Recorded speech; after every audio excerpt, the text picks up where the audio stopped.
Bueno, mi nombre es Brian Ramírez, vivo en la comunidad de Junín, parroquia de García Moreno.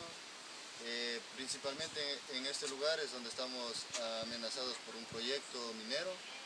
A mí se me ha ocurrido ideas de mejores hacer turismo y he empezado una iniciativa con un proyecto de rescatar orquídeas y de seguir manteniendo las orquídeas para turismo, también para hacer charlas educativas a los estudiantes. Tanto este proyecto va a ser turismo. El proyecto mío se trata sobre turismo, de hacer turismo, y tanto la minería como puede decir un proyecto minero puede durar unos 50 años o unos 30.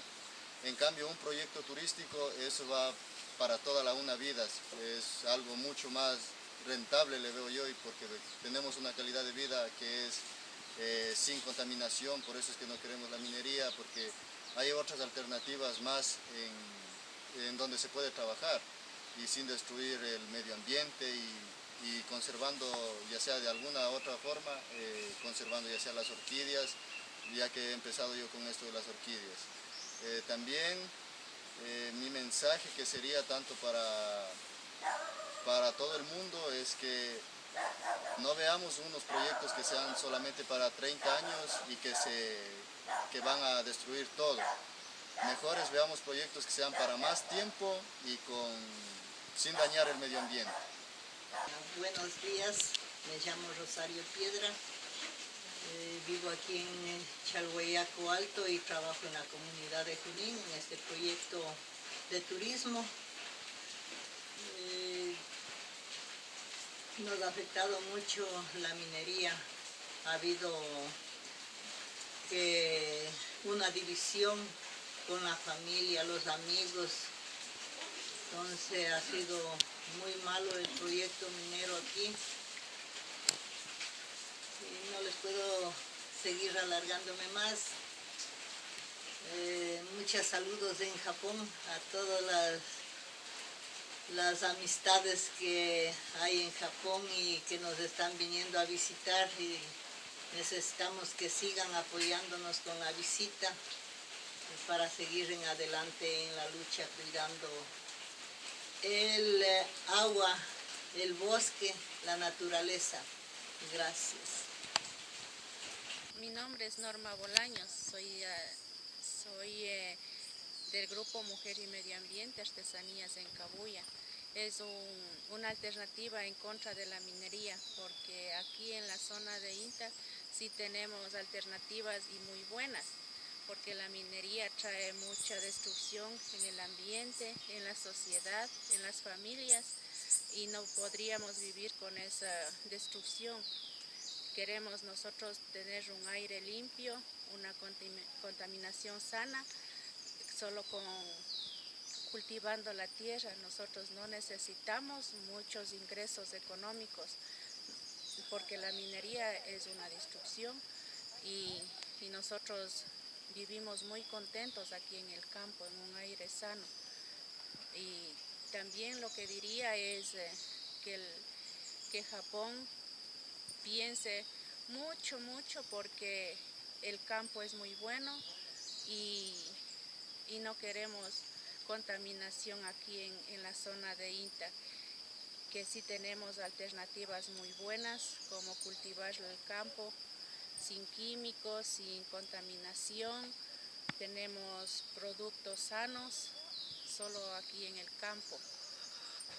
My name is Carlos Zorrilla, and I live here in INTA, Ecuador. I've been here for 42 years. I am and do a lot of different things. I am the founder of the Decoin Environmental Organization, which I've been part of since the beginning in 1995. I'm also a farmer. I have coffee, I have avocados, yuca, I have many products. And for the past 25 years, of the 42 I've lived in INTA, I've been part of a very interesting and inspiring fight against large-scale copper mine. That it's an area that's about 20 kilometers from here in a straight line, but it is part of INTA. And since I considered INTAG to be my community, I have been part of the resistance to this mine because I believe, and not only I believe, I know that it will destroy this community. It will cause massive environmental damage, as confirmed by a preliminary environmental impact study done in the 1990s, financed by JICA, but also because of the place where it is. It's very rainy here, it's very steep, it's in primary forest, hundreds of species facing extinction, and the environmental impact study done for the very small copper mine called for 4 communities to be relocated. But since then, they believe there's more copper than what was used to do the environmental impact study. So the impact of this one copper mine could be catastrophic for the INTAG region, but also for the world. Because we are talking of hundreds of species facing extinction whose habitat would be impacted by one single copper mine. So part of the work I do, and which I consider the most important, is educating people about how our lifestyle can impact places like this, how our lifestyle can lead to human rights abuses, as they have been here. A lot of human rights have been violated, and I'm hoping that encounters like what we had today can lead to more understanding of how, a deeper understanding of this relationship, lifestyle, environmental, social, human rights impacts, how our consumption directly impacts these biological jewels all over the world and communities, indigenous and campesinos communities all over the world. So if I have one message for the Japanese public or for all public, is to become more aware of that relationship of our consumption and environmental, human, social, and cultural impacts, and that we need to be more responsible members of our communities, whether it is a biological community or social community. And that responsibility means taking action, becoming activists, becoming more educated, and educating more people about the environmental risks that we face as a species, but also for all species on this beautiful planet. So that's basically my message, just awareness. Become more aware and become active, become involved.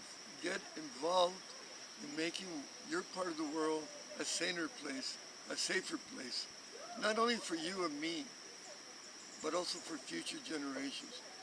You would be the height of your responsibility for us to leave a worse world than what we inherited. So thank you.